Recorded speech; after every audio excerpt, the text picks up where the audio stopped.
Welcome all, TCS seminar at Jagiellonian University. Today our speaker is Clément Rambaud from just defended PhD at Université Côte. Azul, yes, okay.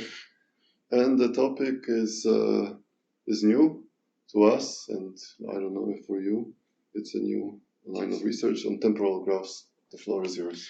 Thank you very much for the introduction and the invitation. So the result I will present today is a joint work with Paul Bastide from Oxford, Carla Grenland from Delft, and Lucas Mitchell from Oxford as well. Lucas Mitchell. And it's about temporal graphs. So what is a temporal graph? It's a sequence of graphs on the same graph set, the same vertex set. Okay, so I will denote it GT for t in an interval of integer. So in this talk, the interval of integer will always be of the form LR for left, right. Okay, and so every graph GT is on this vertex set, and I will call them the snapshots. Okay, so the impression is that, for example, if you want to represent all the possible train connections during a day, then you can say, okay, at 8 a.m. I have all this set of trains between different cities. Then at 9 a.m. I have a different set of possible connections, etc. And now I will consider a temporal walk on this temporal graph. So it's a sequence of vertices, WL to WR plus 1, such that at every time step t, either WT is equal to WT plus 1, so you stay on your city, okay? Or WT plus 1 is an edge in GT, okay? So it means that either at time step t you stay at the same train station in this example, or you take a train which is available at time step t, okay? And then at time step t plus 1, you have a new set of possible connections, and so now either you stay there or you take an edge in GT plus 1, etc., etc. Okay, so here, for example, it's a temporal walk, and actually it's a temporal walk that will visit all the vertices of the graph, and so we will call them temporal explorations. Okay, so here is this example. I start here, then I follow this edge, and now I'm here. Then I follow this edge, and now I'm here. Then I follow this edge, now I'm here. Then I follow this edge, I'm here. Then here I decide to stay there for one time step, so I'm still here and there. Then I follow this edge, so I'm here, and then I follow this edge, so I'm here, and I visited all the vertices. Okay, so this is a temporal exploration of the temporal graph. And the general question is, how fast can we explore a temporal graph? Okay, can we obtain good bounds on the minimum length of a temporal exploration? Okay, so first you need some assumption, because if, for example, your graphs GT, the snapshots are not connected, then maybe it does not exist. Okay, so I will always assume in this talk that the temporal graph is always connected, which means that for every time step t, GT is connected. Okay, so this is one assumption. And then if you have this assumption, then there are temporal explorations. And there is a quadratic upper bound, so there is always a temporal exploration of length at most n-1 squared, and it's just a consequence of this observation, which says that if you fix two vertices, then there is a temporal walk from one of these two vertices to the other in n-1 time step, okay? So how to prove that? Well, you just consider all the vertices that you can reach within the first t time steps, okay? So this is a kind of temporal ball. And the claim is that either this thing is all the vertices, and then you can reach all the other vertices starting at you, and you are done. Or this ball will grow at time step t plus 1. And why is that? It's just because gt plus 1 is connected, so that if this set of vertices reachable in t steps is not all the vertices, well, it's not empty because it contains you, so there must be an edge with one endpoint in it and one other endpoint in outside, okay? And this edge is in gt plus 1. This is because gt plus 1 is connected. So now in the ball for time step t plus 1, you can reach one more vertex at least. And so you have these balls that grow until it reaches the full vertex set in at most n-1 step. Okay, so you have this observation. And now if you want to explore all your graph, well, you just number your vertices 1 up to n, for example. Yeah, so I forgot to say, but n is the number of vertices, right? Okay, so if you label your vertices 1 up to n, then you start at vertex 1, then in n-1 steps you go to vertex 2, then in n-1 step you go to vertex 3, etc. And so you obtain this upper bound of n-1 squared. Okay, so every temporal graph, which is always connected, has an exploration of length at most n-1 squared. And there is a construction for lower bound, which shows that there are n-vertex temporal graphs where every exploration has length at least omega of n squared. Okay, so this quadratic bound is essentially tight. So this construction works as follows. So it's due to Erlebach, Hoffman, Kammer in 2015. And the construction looks like that. So you have two sets, your set of vertices is split in two parts, the top part here and the bottom part here. And so for G1, you take a star centered on the first vertex of the bottom part. Then for G2, you take a star, so spanning star again, which is centered on the second vertex of the bottom part. Then for the third time snapshot, you take a star, but this time centered on the third vertex of the bottom part, etc. Until you reach the time step n, and then you go back to the original snapshot. Okay, so you loop like this. So can you repeat what is exploration? So an exploration is just a temporal walk that visits every vertex at least once. Okay. Yeah. Okay. So you want to follow edges respecting the time step, each time step, and in the end you want to visit every vertex at least once. Okay. Okay, so this is the construction. So you have a star centered here, then you shift the center of the star, etc., etc. And when you reach the last vertex of the bottom part, you loop and you go back to the first graph. Okay. So this is the temporal graph. You can make it as long as you want, just by using this loop. And now the claim is that every temporal exploration uses at least omega of n squared time steps. So why is that? It's because if you are on the top vertex, like this one, for example, and you want to reach another vertex on the top part, then you will need at least n-1 steps, okay? So between a time step where you are here and the time step where you visit another vertex of the top part, you need at least n-1 steps. So why is that? It's because if you are here, then okay, you can decide to stay there, that's one thing, but if you decide to leave the top part, then you go to this center, but now the time flies, and so at the next step, you are here, and so your only possibility is to go to the next center or to stay there. Okay, but if you go to the next center, again, time flies, and so you don't have the time to reach the center, to leave and to go back to the top part using again the center, because the center is also moving, so you don't have the time to do it. So actually, the best thing you can do is just to stay there and wait for n-1 steps until, well, n/2 probably steps, until the center is again here, and then you can visit the second vertex of the top part. Okay, so between two visits of vertex on top, you need at least omega of n steps. Okay, and still you have n/2 of these top vertices, you need omega of n squared steps to explore all of them. Okay, so this is this lower bound. So in general, if you only assume that every GT is connected, the answer is theta of n squared. Okay, you can explore every such temporal graph with omega of n squared time steps, and there are examples where you need omega of n squared. Okay, so now what we can try to do is to avoid this construction and to prove better bounds when we have stronger assumptions, so that we are sure we are not in this case. So a first observation is that these graphs, they have vertices of big degree. So first natural condition we can ask on our temporal graph is to have bounded maximum degree at every time step. Okay, and then the question is, can we have better bounds on the minimum length of an exploration in this case? And the answer is yes. So there is this theorem by Erlebach and Spooner, which says that if every graph GT has maximum degree at most delta, then there is an exploration of size big of log delta n squared over log n. So this is subquadratic. Okay, so if you bound the maximum degree of every snapshot of every graph GT, then you can have a subquadratic upper bound. And it was subsequently improved to n to the 7/4, okay, by this set of authors. And probably our main contribution is an improvement from this bound. So now we put n to the 3/2 square root of log n times delta. Okay. So yeah, the main part is really the exponent 3/2 compared to 7/4. Okay, but there is another way to rule out this construction here. So here the observation is that if you take the union of all these GTs, then it's a graph which is very dense. Okay, because for the bottom part you have a big click, and you have all the edges between the top and the bottom part, if you take the union of all these graphs, so it's very dense. So what can we say if all my graphs are actually subgraphs of one fixed and sparse graph?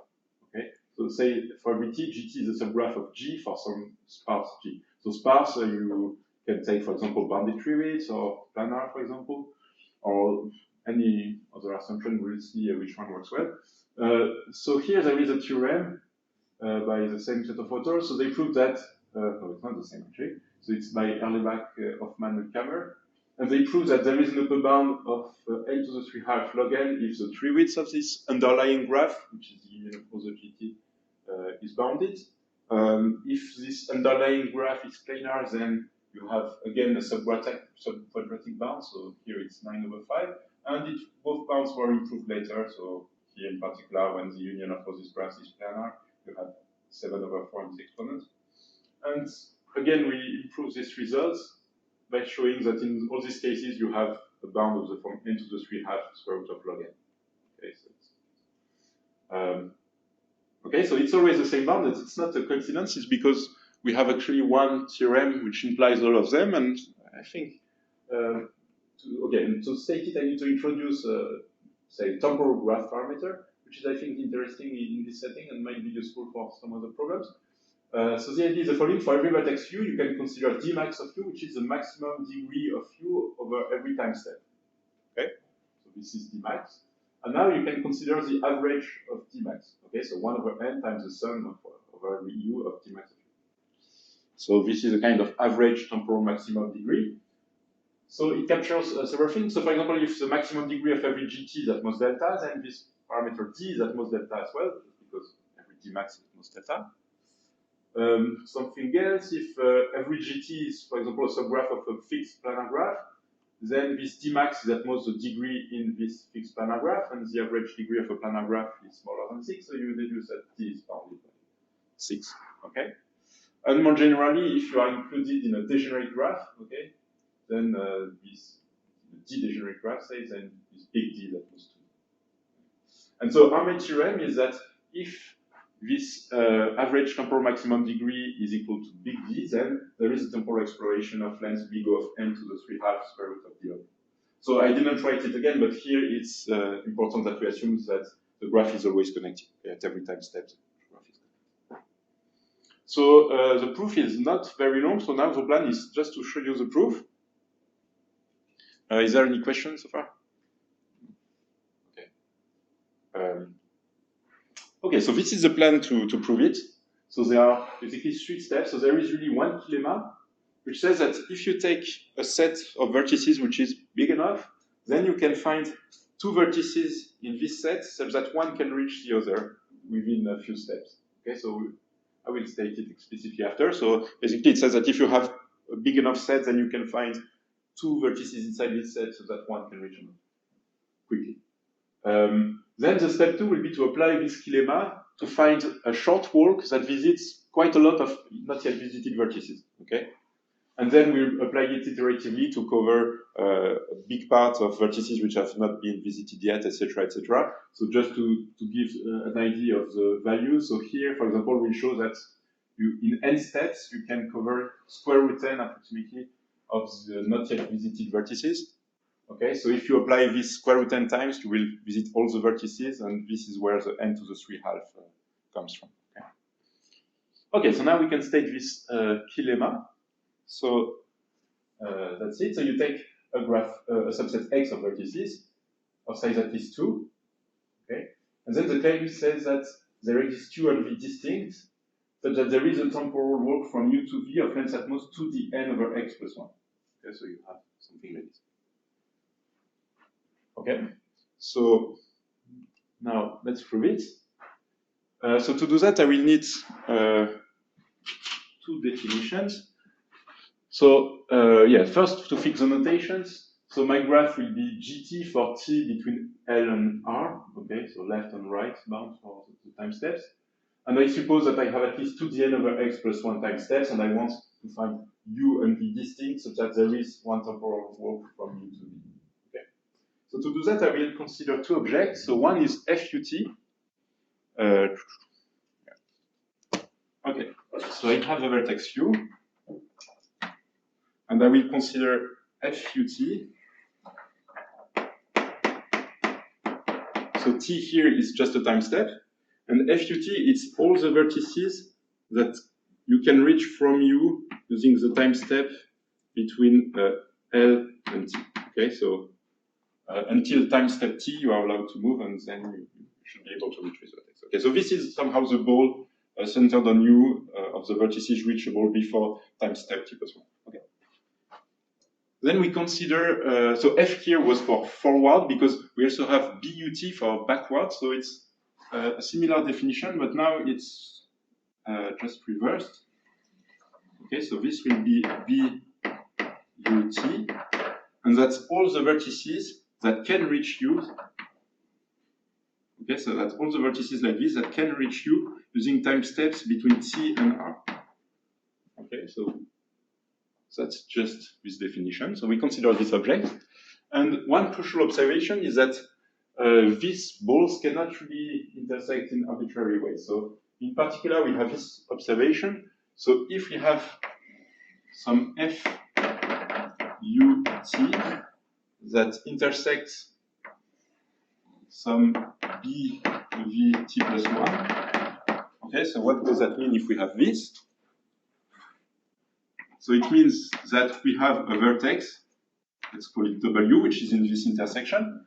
So what does that mean that W is in FUT? It means that you can go from U to W using time step L to R.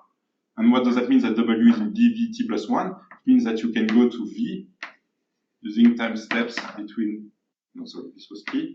And here I use time steps between T plus 1 and R, okay? And so now you just go from U to W, and then from W to V, and you find a walk from U to V. Okay, so this gives this observation. If you can find two distinct U and V in X such that FUT and BVT plus 1 intersect, then you are done. Okay, just because of Can you this. show the statement in the again? Yes, sure. Okay. So you just want to find two vertices such that one can reach another. Okay. Left To the n over X plus 1. Okay, but here I just assume that the size of the interval of time steps is this, and I want to find one walk between them. Okay, here I just consider an interval LR of size at least to the n over X plus 1, and I want to find an interval. So it's a bit hidden when I write this. That's a length is small. It's just that I consider a small temporal one. Okay. So this is this definition and the main motivation for this definition. And here is really the crucial point in the proof. So when we have this definition, we can now consider the following. Okay, so we have our ball. This time I will consider the ball F. Oh, sorry, I should use the same color. I will consider the ball FUT minus 1. Okay, so it's a ball around some vertex Q. Okay, like this. And I consider its intersection with the ball BUT plus 1. Okay, so here I have this intersection, right? And now there are two observations. So first, U is in this intersection because you can always stay there for all the time. So, okay, U is reachable from U and U can reach U, okay? So U is in this intersection. Another important observation is that it's not the full graph because otherwise we are done, okay? Because otherwise FUT minus 1 would be the full graph, and so we would reach at least another vertex of X, okay? So now, at time step T, the graph GT is connected. So since this is a non-empty set, which is not all the vertices, there is at least one edge leaving this set. So here, I drew it like this, but it could be also like this or like this. It doesn't matter. But I just pick one of these neighbors, and I will call it WUT. Okay, I fix one. And here I will say that U records WUT at step at step t. Okay. So, okay, this is just a definition. And now we'll prove a few claims on this definition. So the first claim is that U, for every vertex U and for every vertex W, U records W at most twice. So there are at most 2 time steps such that W is equal to WUT. Okay? So let's prove that.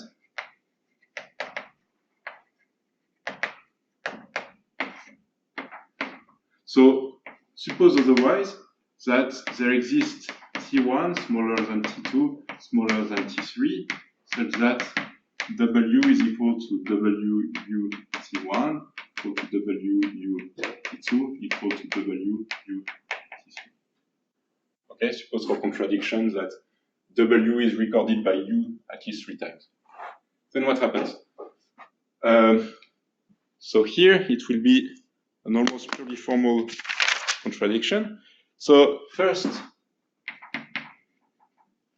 you have that W is in the neighborhood in GT of F U T1 minus 1, right? Because, okay, we took WUT1 to be WUT1 to be a neighborhood of the intersection of FUT1 minus 1 and BUT1 plus 1. So in particular, we are here. And so this is included in FUT1. Okay, and so since T1 is smaller than T2, it's also included in FUT2 minus 1. Okay, so this is one thing. And then for exactly the same reason, we also have that W is in, oh sorry, this was T1. W is in the neighborhood in GT3 of backwards UT3 plus 1, which is included in BUT3, which is included in BUT2 plus 1. Okay? So this is just formal things actually. But now we deduce that W is in the intersection of FUT2 minus 1 and BUT2 plus 1. Okay? And it's not possible because we took a neighborhood of this set. Okay? We took someone which was outside with an edge inside, but okay, so it's not possible. So this is first claim. Is it okay? Oh, okay. So then we have a second claim where this degree will appear. And so this second claim, so the first claim was saying that if you fix the vertex and the vertex U and the vertex W, then U records W at most twice. Now if you fix W and you fix the time step T, then W is recorded by at most D max of W vertices at time step T. This is the second claim.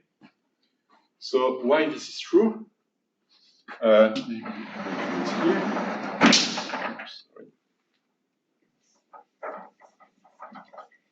So suppose that W is equal to W U1T equal to W U2T equal to etc. W UD T. We want to show that D is at most D max of W.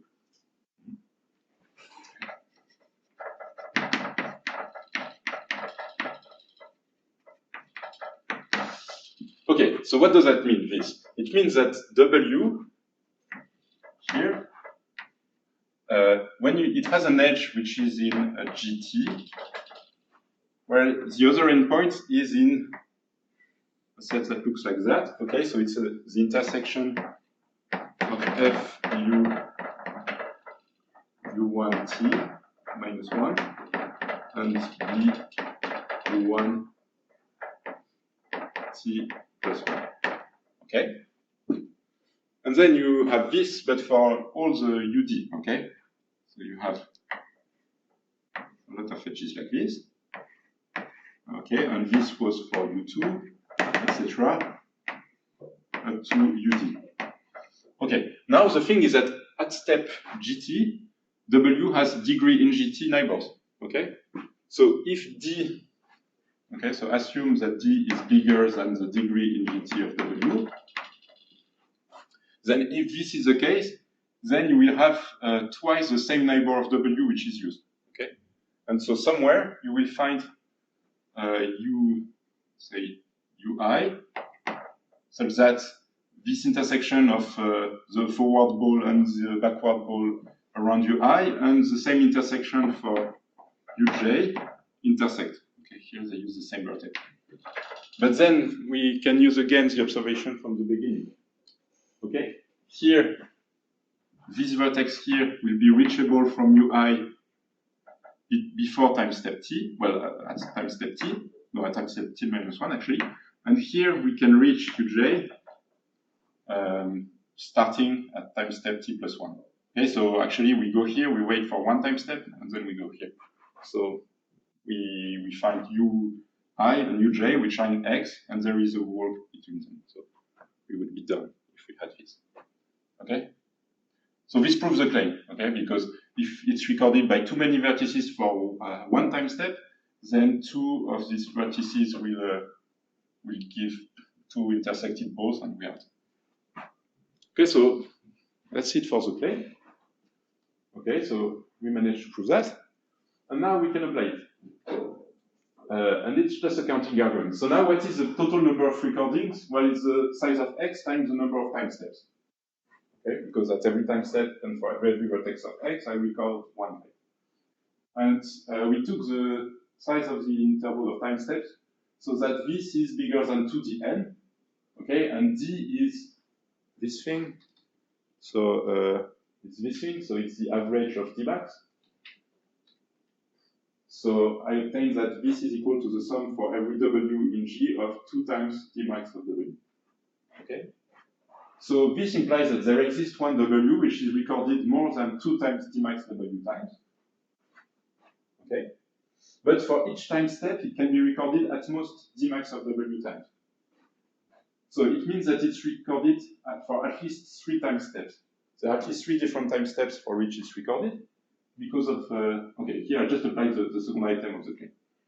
Now, if I apply the first item of the claim, I have these 3 time steps and cannot be recorded by the same vertex 3 times, okay, by the first time step. So the conclusion is that I found 2 vertices, u and v distinct, and 2 time steps t1 and t2, such that w is recorded by u at time step t1 and v is records w at time step t2. Okay, so we have w equal to w u t1 equal to w v t2. And now it's almost again the same picture. So here we will have a vertex. Again. So we have a vertex w, which was recorded by u at time step t1. So assume that t1 is smaller than t2, just by symmetry. Okay, so it means that w has a neighbor in gt1, such that this is in the intersection between f u t1 minus 1 and b u t1 plus 1. And then we have the same thing times step t2 and for v. So here we have v, and then here we have f v t2 minus 1, and here we have v t2 plus 1. Okay.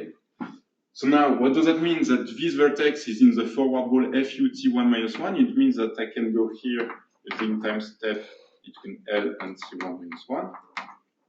Okay. Then at time step t1, I can go here. Then this edge is in gt2, and t2 is bigger, so actually I can maybe wait or maybe not, it doesn't matter. And then I can use this, this edge. So now I'm here at time step t2 plus 1, but this vertex is in this ball bvt2 plus 1, and so there is a wall here using time step t2 plus 1 up to r that goes to. And so that's it, we find the wall from u to v within the good time steps. Okay? So this is for the key lemma. And then we can play with it to get the result. And then it looks much more like graph theory.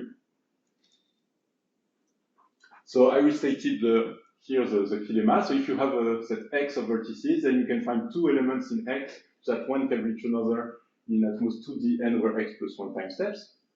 And so the first application of this key lemma is this lemma which says that you can find a kind of small dominating set. So let me explain you what it means. So here you will have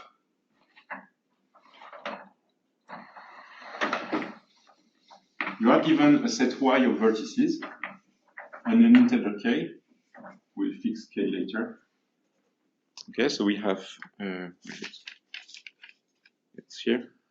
So you have a set, say Y of vertices, and your goal will be to find a smaller set inside. We'll call it S, such that every vertex in Y is reached from S in few time steps. So what it means exactly? So here the number of time steps will be 2dn over k plus 1. So you can recognize the formula from the key lemma for a set of size k. Okay, and S should be small, and S will have size at most 2k log. Okay, so you can find a set of logarithmic size that dominates everyone somehow. Okay, so this is really a directed graph lemma, let's say. It's just that to prove it, you will consider an auxiliary directed graph, which is quite natural, I think. You consider D with vertex at Y and edges all the pairs UV such that U can reach V within a good number of time steps. I mean, within the first 2dn over k plus 1 time steps. Okay?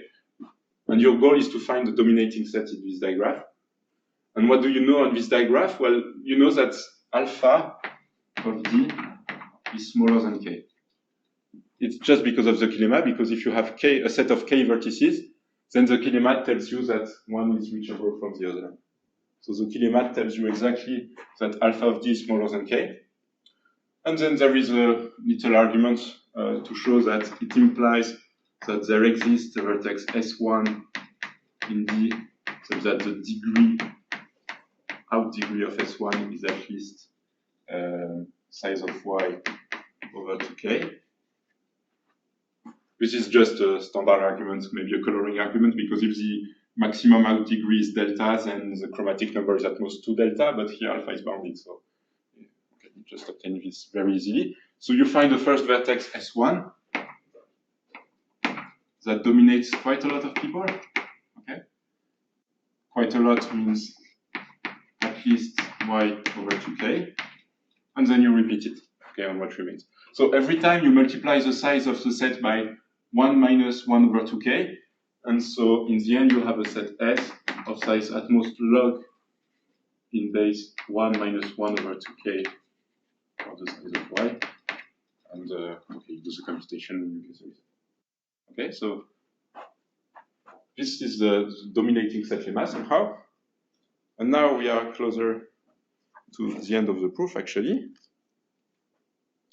with the third lemma, which is the following. So it says that if you have a set X of vertices, then you can cover with a short walk, a walk of size n actually, at least square root of X over log X vertices of X. Okay. So the idea is that you will have vertices which are not yet visited, and you want to visit quite a lot of them within only n time steps. And here, using this lemma, it will be quite straightforward. So, okay, so you have a set X of vertices. You know that you can find a small dominating set. I will call it S1. So S1 will dominate everyone in Y. So it will dominate everyone in Y using the time steps between, say, left and, well, okay, simplify, let's say 1 up to what is given by the lemma, so 2dn over k plus 1.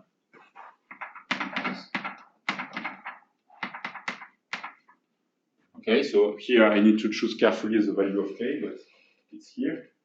Okay, it's just a trade-off.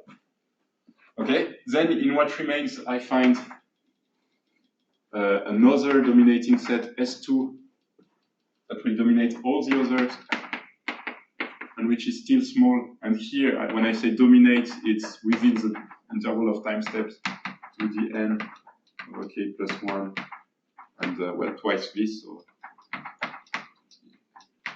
plus 1, etc., etc. And you continue like this by finding dominating sets, etc., up to some SL, and you stop when it's empty, when you visited all the vertices, when you covered all the vertices of Y. And the thing is that they were small, okay? Each time you have size at most 2k log Y, okay, if you apply it for Y. Sorry, it was X. Okay, so S1 has size at most 2k log of X. So you will run this algorithm for at least size of X over 2k log size of X, something like this. And so you will, if you plug the right value, L is at least the value you want, with 1 over 8 square root of X over d log X. And now you want to find this walk. And what is this walk? Well, SL is not empty, so there is at least one vertex. Okay, but now SL minus 1 dominates SL, so you can go back like this. Okay, and then you can go back like this, etc., etc., until you go back to S1, and then you found a walk that visits all the SL, and so it transmits at least SL, it will visit at least L vertices, and L was exactly what you want. Okay, so this is how we prove this lemma. So this lemma really says if you have a set X intuitively of vertices that you want to visit, then you can visit, let's say, square root of X of them in just n times. Okay. So now we are almost done. So how to deduce the theorem? So the theorem says that you can find an exploration of all the vertices in your graph using at most big O of n square root of log n time steps. Are there any questions?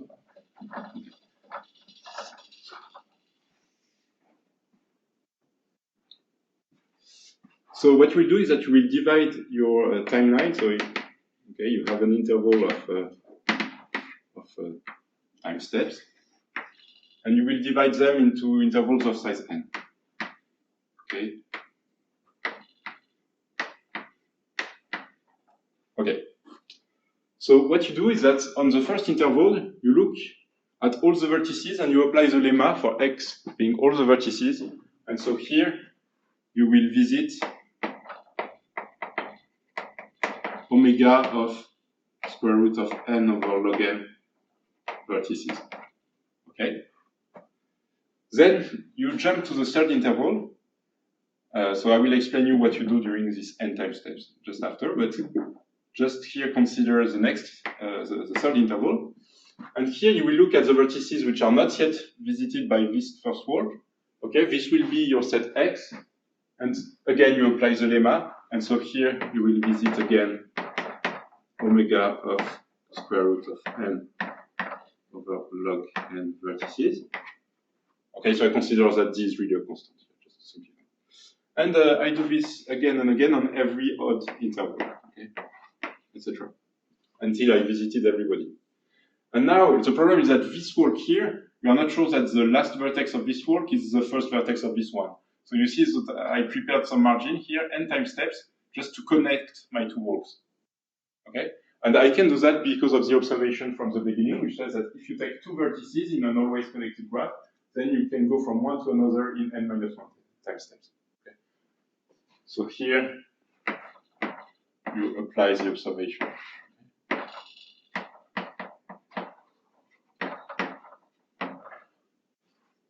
Okay.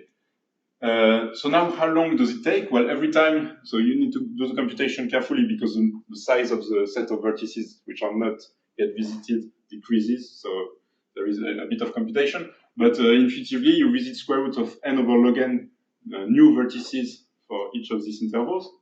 Okay, so you will run this algorithm for n over this time, so it's square root of n log n times.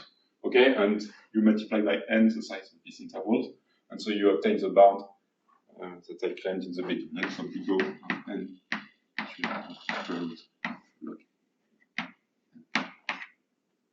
okay.